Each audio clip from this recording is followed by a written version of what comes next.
Means that by bringing together the knowledge from this plot and the possibility of single atom manipulation, we have the possibility to create any kind of artificial nanomagnet where we can control the atomic scale interactions, either being ferromagnetic or antiferromagnetic, and we can even control the strength of the coupling, as you will see.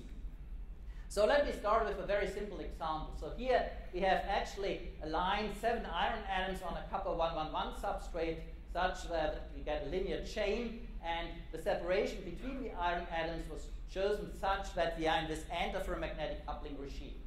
So what you see here is a superposition of topographic data and the color-coded spin-resolved tunneling conductance. Meaning that yellow means high spin resolved tunneling conductance, blue means low spin resolved conductance. And you see that every other atom appears dark, whereas the atoms in between appear bright, and this is simply because we have this antiferromagnetic coupling of the iron atoms along the chain. And interestingly, this RKKY type antiferromagnetic coupling survives even in an external field as large as 0.6 Tesla. We actually have to go to fields well beyond 1 Tesla to break up this antiferromagnetic coupling and to align all the spins parallel to the external field.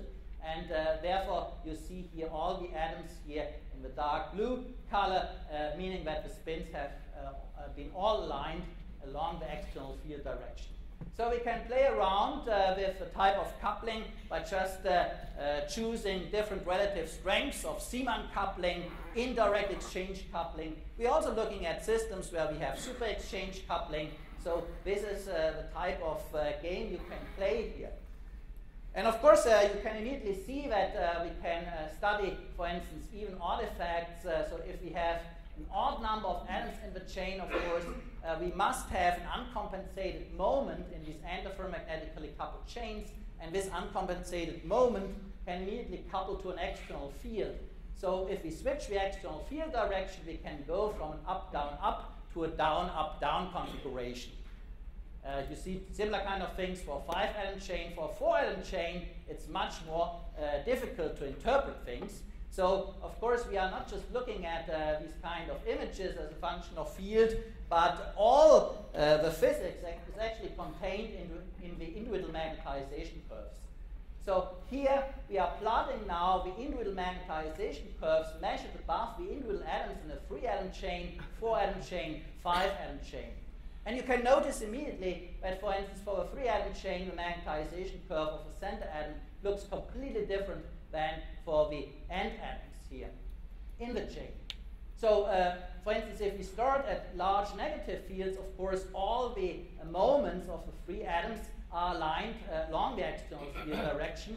But if we lower the field slightly here, then you see that here this magnetization curve of the center atom shoots up, and this is exactly because now the RKKY interaction is dominating and would like to align the spin of the center atom and a parallel to these 2 atoms. And then we can follow, of course, the details of these magnetization curves as a function of field for all possible configurations, and we can gain very detailed understanding. I can tell you, you see here full lines. We have tried to model these magnetization curves based on Eisentype models, Heisenberg models, going, of course, also beyond pairwise interactions. None of the existing models can describe all the details of these curves. But experimentally, this gives us the basis to go further and really use this as an input, use these magnetization curves as an input to fabricate more complex structures and even atomic scale devices, as you will see. So just to give you a few further examples, of course, we did not only look to linear arrangements of atoms. This is kind of spin Lego, here what we are playing. So here you see, first of all, a flower type structure here with, again, 7 iron atoms now on the copper surface arranged here this way. And you see that we need a field of about 2 Tesla to orient all the moments parallel to the external field, either positive or negative direction. And then you see that even at a field strength of 1.2 Tesla, the center atom here couples antiparallel to all the outer atoms here, and the outer atoms are coupled ferromagnetically with respect to another. And then in low fields, actually, we have even more complex type of spin arrangements. I don't have time to go into that detail. Here you see the magnetization curves, and you see immediately the drastic difference of the magnetization curve measured on the center atom with respect to the outer atoms here. And this again shows you the great sensitivity to the local environment of these atoms. And all this is contained in these magnetization curves, and they can look rather complicated, as you can see here. We can also go to Kagome-type lattices. Here we have fabricated again this Kagome-type lattice out of iron atoms here on a copper surface, and you see here the behavior as a function of external field. Here you see that at field strengths of about 1 Tesla here, you see the antiferromagnetic coupling between the atoms in the inner ring relative to the atoms in the outer ring here very nicely. And you see the huge difference in the magnetization curves here for the outer atoms shown in red and the inner atoms here shown in blue. Here you see a very interesting oscillatory type of magnetization curve. And indeed, we can actually tailor any kind of magnetization curve because we can monitor these magnetization curves now while doing the atomic scale manipulation. And this gives us a possibility to tailor any kind of magnetization curve which we want to have, and then to have any kind of response to an external field. So this is the example I showed you at the very beginning, this quantum Corel state, and here for the very first time you see the spin-resolved version of this quantum Corel state. So here we made the ring of iron atoms such that we are again in the antiferromagnetic coupling regime, meaning that every other atom appears dark and the atoms in between appear bright. So this is again the antiferromagnetically coupled version. And if we go to larger external fields beyond 1 Tesla, you see that now we can break up this antiferromagnetic RKKY type coupling, and all the iron atoms align their moments along the external field direction. Now, interestingly, I'm showing you this data here because simultaneously we have in the same surface area now this flower-like state, and you see that at this same field value, where all the moments in the ring-type structure are aligned parallel, we still have the antiferromagnetic coupling between the center atom and the outer atoms here for this flower-like state.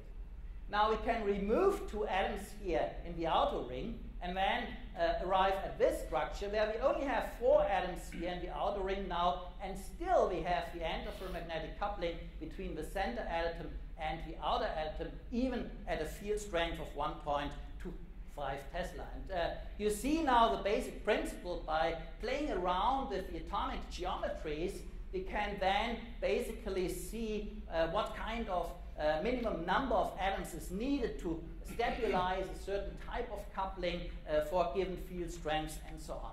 So we have done, of course, hundreds of experiments of this type, not only for this iron and copper system, for many different systems, to learn about the nature of the behavior of the magnetic response here at this atomic scale level. Now, once we have this information about these model-type magnetic nanostructures, then we can go a step further, really towards atomic scale spintronic devices. So the idea is to make use of all kind of model structures, trimers with different side lengths here, where we might have also frustration effects of the spins, or these flower-like states, or ring-type structures, or these 5-atom arrangements, or these squares of atoms here, and put them in the center of an atomic scale spintronic device. Now, any kind of device, of course, would require some kind of gates. And now you see that we are making use of very small-scale islands. These islands consist of cobalt. They are just 2 atomic layers high and a few nanometers across here.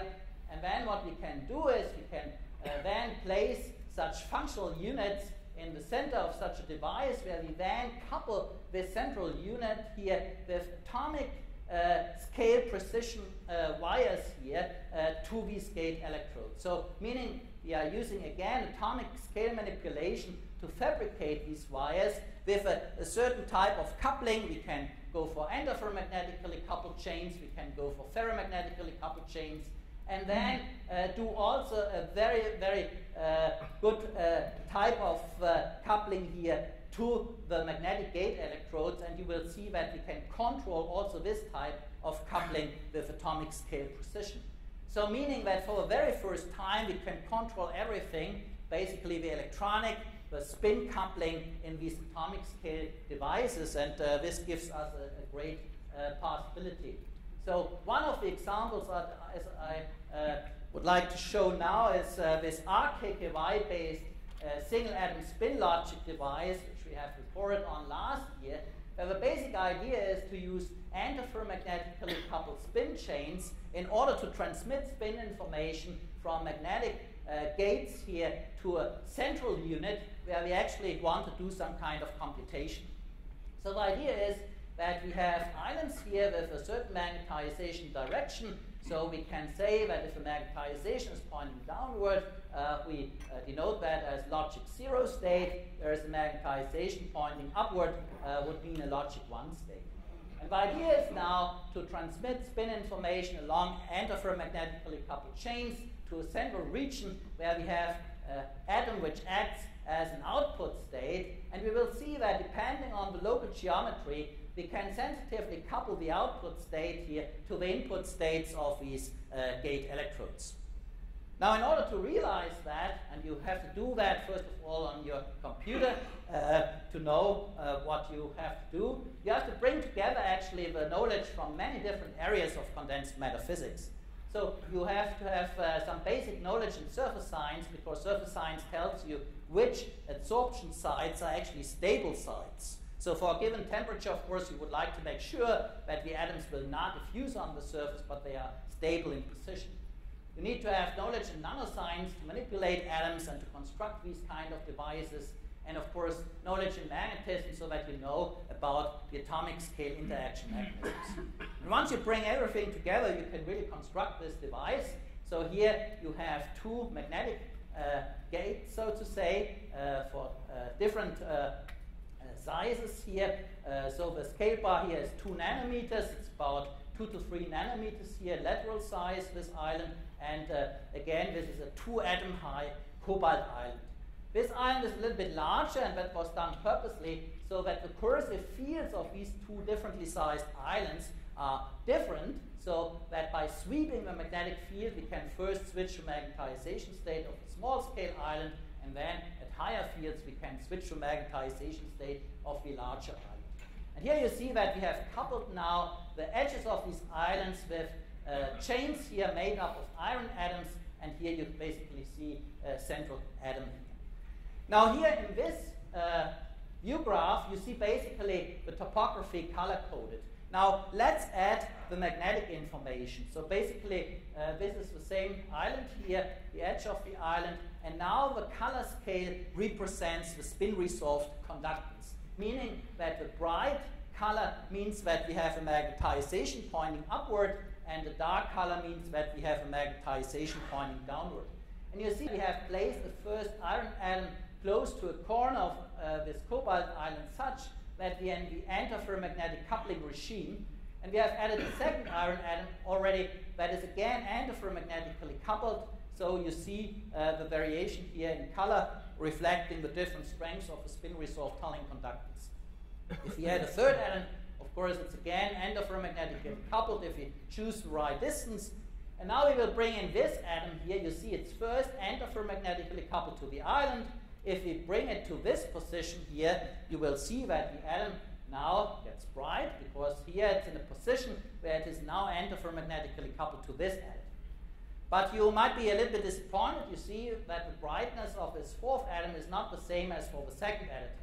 And the reason is very simple. If you look close here, then you see that the distance between the fourth atom and the third atom is slightly larger than between these atoms here. So you have to bring in this atom a little bit closer, you see, and then it gets as bright as the second atom, meaning that we are now in the optimum antiferromagnetic coupling regime. That's basically this minimum in this oscillatory type of RKKY curve. So meaning that with sub-angstrom precision, we can control the magnitude and the type of coupling these days. And we can do this online, so while doing the manipulation, we can monitor immediately the outcome in terms of magnetic properties. So this gives us great possibilities really to fabricate such devices, of course, in a very controlled fashion.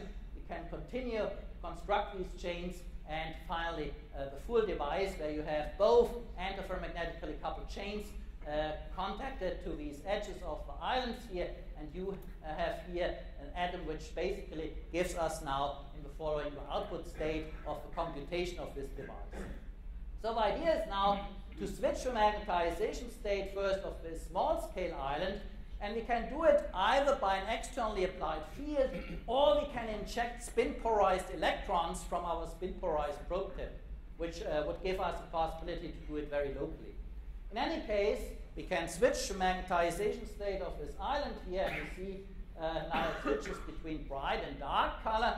And you see whenever we switch to magnetization state of this island, of course the first atom also wants to switch its magnetization state because it's antiferromagnetically coupled to the island. And then of course the next atom switches its state because again it's antiferromagnetically coupled to the previous atom. And so we can propagate the spin information along this chain here, and we call this a kind of spin cascading effect. And the interesting point is we only propagate spin information. There's no charge flow involved. And this gives us a fully spin-based operated device. And of course, one of the applications is immediately clear. We can now produce all kinds of logic functions.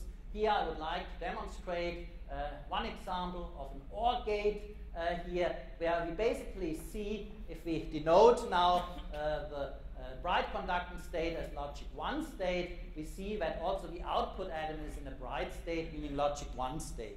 If one of the islands is now switched to a dark conducting state here, then we see that still the output atom is in a bright state, and we have here these kind of truth tables.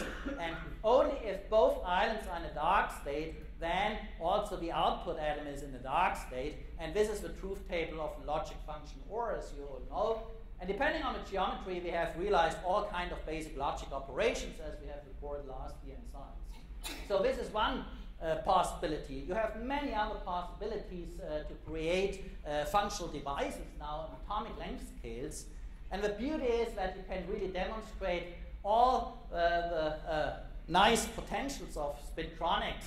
First of all, once you have constructed this device operates extremely fast because there's only spin switching involved, and the spin switching processes are much faster than any charge-based operation. Furthermore, the energy dissipation related with the spin flips is much smaller than for any charge-based operation. So you can also save a lot of energy and probably solve this major problem of heating up your devices, including, of course, your laptops. And then, of course, another very important issue, electrical contact properties are totally irrelevant. So if you would have a charged-based device with this kind of geometry, you always would have to worry about such weak points here, where you would have an atomic wire contacted to some gate electrode, and if you would let current through this device, of course, you can burn this point here easily and destroy your devices. But here, since you do not have any charge flow involved, it's only spin-based, these nanoscale contact properties are totally irrelevant. So you can see that you can demonstrate all the beauty of spintronic devices now on an atomic scale here, and this gives us, of course, great visions for the future to realize such kind of devices on ultimate length scales. Now let us address the issue of spin dynamics in the last minutes I have available. So I claimed that these devices can potentially be extremely fast. And of course we have to prove that and probe this. And this is also a very, very interesting property of these kind of experiments, that we can not only address the static spin configurations, but we can simultaneously address the spin dynamics. And this is extremely important because we do not just have an isolated atom on some substrate, but this atom is, of course, strongly interacting usually with some substrate. You have hybridization between the atomic states and the substrate. And so, of course, the dynamics is determined somehow by a cluster which consists of the atom you have on the surface and some substrate atoms. And for each substrate, of course, you have to look what is the influence of the strength of the coupling on the spin dynamics. Or say it the other way around, if you have access to the spin dynamics on these scales, you can learn, of course, something about the dynamic response of your combined atom substrate system. And this gives, of course, more possibilities really to look at dynamic responses on a single atom level. So the method we use here is spin excitation spectroscopy, basically a combination of inelastic tunneling spectroscopy and spin resolution. So the idea is that in such a tunnel junction we are sweeping the bias to such an extent that we are ultimately at an energy which provides excitations of the spin states here, so that we can flip the spins here of a single atom or molecular spin here on the surface. And this will then show up as a step here in the conductance versus bias curve. Why? Because we are opening up an additional inelastic tunnel channel, and this then will lead to an increase of the spin-resolved tunneling conductance. And of course, we can then go to negative bias as well. This should be symmetric with respect to zero bias. And of course, we have to consider also temperature broadening effects. So if you want to get rid of that to a great extent, you have to do that, of course, at low temperatures. And then if you are operating this instrument really at very low temperatures, you can, of course, get access to the intrinsic broadening of these curves, which is due to a finite lifetime of your spin system. So let's look at such data here again for the individual iron atoms on copper 111, where we have now again the plot here of the spin-resolved tunneling conductance as a function of bias this time. And indeed you see here the spectra, and they show some steps, but they are very much broadened, as you can see here. So first of all, we have to prove that this is really due to a spin excitation. It could also be a vibrational excitation, which also shows up, of course, as steps in the conductance versus bias curve. So in order to prove the magnetic origin here of these excitations, we just make experiments as a function of external field here. So here we plot the step energy here as a function of magnetic field applied, and you see here very nice linear dependence. If you extrapolate here towards zero field, then you can even get immediately the information about the magnetic anisotropy energy for a single iron atom on a copper surface. It's here, as you can see here, 1 millielectron volt. There's immediately something you can get out of that. And then secondly, you can have a look to the width, of course, of these excitations. And you see immediately that the environment matters a lot. So if you have an iron atom on a metallic substrate, you have very, very large broadening effects. If you bring the same iron atom in a different environment, for instance, a 3,5 semiconductor indium antimonide, here you see much sharper steps. Here, in fact, you have a two-step structure because the iron atom is now in a S=1 state here, and you see the steps at the same temperature scale are much sharper. So this means that the lifetime of the iron atom in this environment is much longer than on a metal substrate, which is, of course, quite clear. So to give you quantitative values, so for iron atoms, for instance, on copper, we extracted the lifetime of the spin state of about 200 femtoseconds. For iron on the 3,5 semiconductor indium antimonide, we extracted the lifetime, which is 4 times larger, on the order of 800 femtoseconds. And the IBM Almaden group of Andreas Heinrich, Sebastian Loth, for instance, looked at manganese atoms on a copper nitride insulator film on copper, and they extracted lifetimes on the order of nanoseconds. So you see that you can basically cross 4 orders of magnitude in lifetime by just using different kind of environments. And indeed, I mean, if you construct a device, you might want to have very large spin lifetimes for some applications, and for other type of applications where you want to speed up the operations, you would like to have very short lifetimes. But it's not very useful, of course, to have devices where you basically have to change somehow the substrate from nanometer to nanometer scales. And so we have to find a another means of controlling the spin dynamics. And one possibility is, of course, that we are not only looking to single atoms, but that we look at clusters made of individual atoms. And this is the next nice possibility. You cannot only use single atom manipulation, of course, to create these artificial magnets with a separation of a few angstroms or nanometer scale distances, but you can use single atom manipulation to construct clusters with a very well-defined atoms, because you know exactly that you have brought here two iron atoms together to form a dimer, or here you have added another atom to have a 3-atom cluster, here a 4-atom cluster, here a 5-atom cluster. So you know exactly the number of atoms in the cluster. You don't need to have any mass spectrometry here to determine the number of atoms. And then you can do, of course, all the characterization I mentioned before. Now, to our great surprise, we found that if we go, for instance, to a 5-atom cluster, we can already detect the spin switching here on a time scale of tenths of seconds.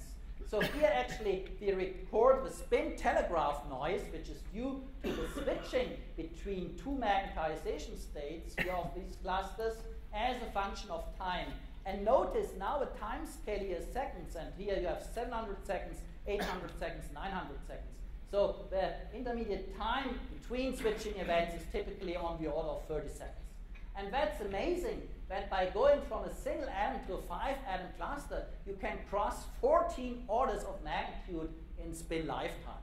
Of course, if you go to a 3-atom cluster, it's somehow in between. And this gives us a great handle now on the spin dynamics of such systems. And again, you can then, of course, use these kind of clusters coupled to atomic systems.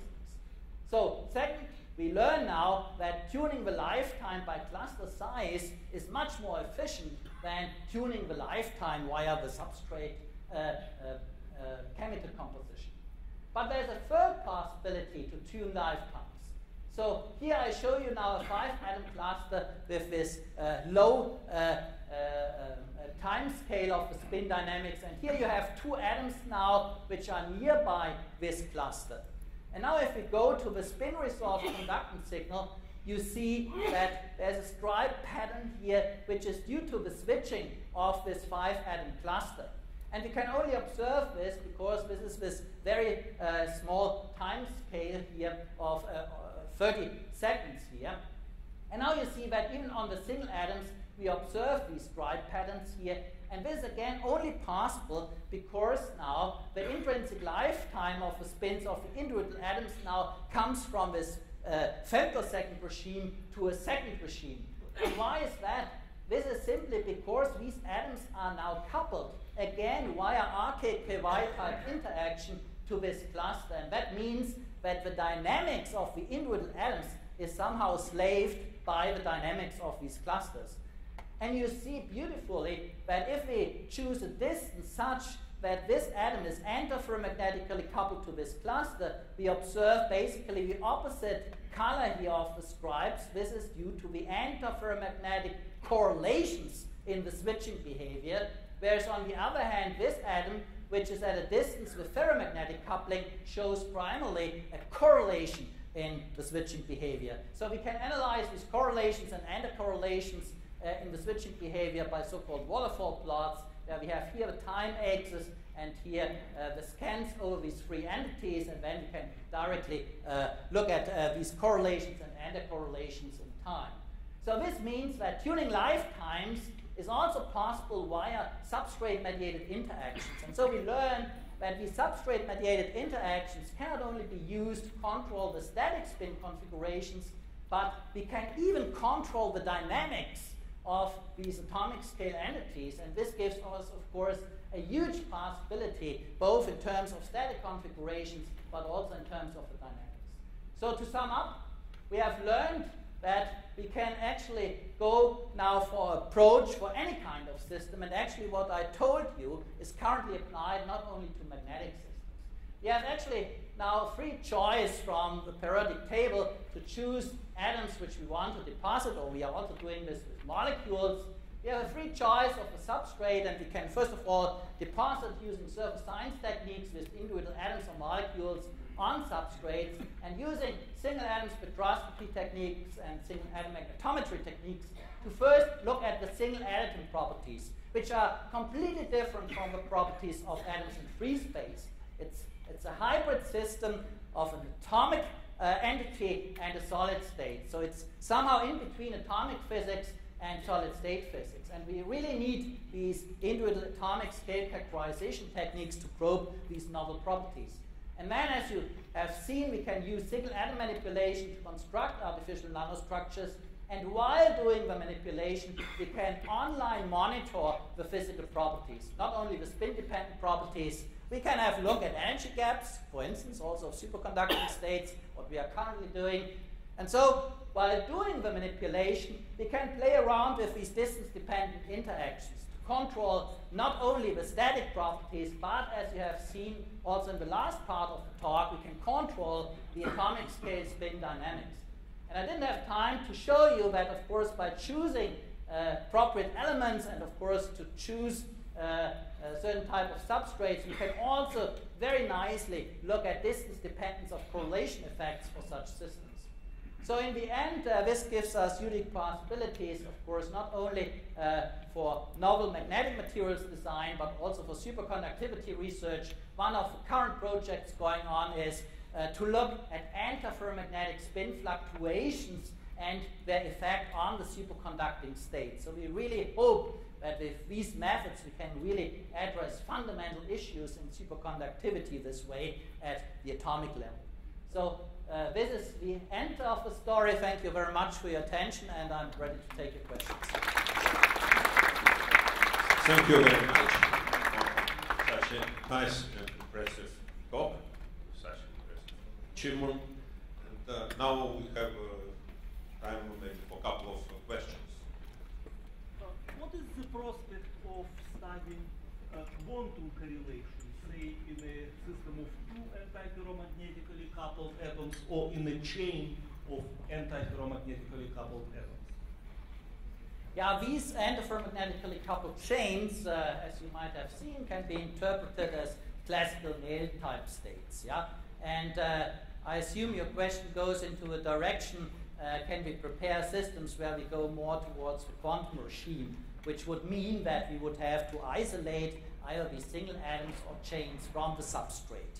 But this is actually something I'm personally not so much interested. I mean, I'm a solid state physicist, and I'm especially interested in these type of systems where we have basically this interaction between the atomic scale entities and the solid state. And what you have seen is that we make use of the interaction via the solid state to control either the spin states or other type of states. Or vice versa, we can use the single atoms as sensitive probes to look at the nature of interactions within the solid state. So these are the type of questions we are primarily interested in. I mean, if I would be interested in quantum computation, I would do atomic physics, really.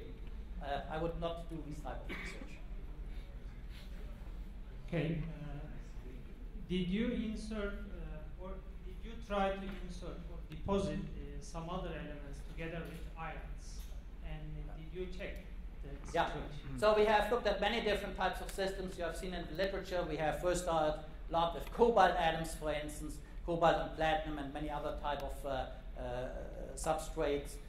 We also looked at combinations of iron and cobalt. So this is also very interesting. So if you start with iron, yeah, and then you co-deposit sometimes nickel and sometimes cobalt and to form clusters, then you can really look at the very beginning of constructing either what you would call later on a soft magnet or a hard magnet, because if you combine iron with nickel, it's basically a basic unit, yeah, for permalloy, so to say. But if you add cobalt to iron, yeah, you go into a hard magnetic regime. And to look at this really on an atomic fundamental level, both in terms of static magnetic properties, but also in terms of the dynamics. I mean, the dynamic response of permalloy and iron cobalt, for instance, is completely different. And to learn about these basic things is exactly what we are doing right now, by bringing together, of course, different elements as well. Of course, that's not limited to just one atomic species, But the beauty is that you can, of course, add other elements and look what is really the influence then of alloying on the system properties. So all these things are open. Okay. Now, thank the speaker. But really, the last question. So if you have any magnetic impurity, so will there be any Anderson kind of localization? Is it possible? In principle, you can look at such things, yeah. I mean, you can look at magnetic atom in different environments and look to localization effects. Maybe we haven't looked at such a model type system yet, but what we definitely see when we look at different substrates is, for instance, the effect of electronic correlations, which become more important. For instance, if we go to systems like cobalt and platinum, we really see deviations, for instance, from the simple type of STM theories, for instance, where you really have to go beyond that, and where you can also, of course, look at all kinds of system properties. And I'm sure you because when can you also want study that. a real device, there could be some defects which will be embedded, right? So Okay, but the idea of our experiments is to go away from these real devices, so to say, where you cannot control the impurities, to systems where we can control everything. Yeah? So, in the sense of the talk given on Monday, I mean, we make use then of MBE techniques to control basically the growth in the vertical direction. But to bring it really to the end in terms of really determining the system, you also need to determine laterally exactly the atomic configuration. So, for instance, if you use MBE, you have a vertical control, of course, of the atomic arrangement, but in the plane, you can still have structural domain boundaries. You can have, for instance, if you have end-of-magnetic systems, you can have phase domain boundaries, and so on. So, in order to really get fundamental insight, you have to control both the vertical growth, but also the lateral arrangement of the atoms, as I have emphasized here in this talk. And then you can really hope, by bringing together these kind of experimental studies and theoretical studies, where you can have then a very well-controlled system where also everything is determined and the theorists know exactly, you have exactly this geometry, you have exactly this composition, you have exactly 5 atoms in your cluster. Yeah? You determine everything. And only this way, I think, you can really address these fundamental issues. So we are not at first hand starting from real devices, because then we cannot control everything. Here the idea is first to start with model type systems to learn something about the fundamental mechanisms, and then hope to apply these kind of things to devices.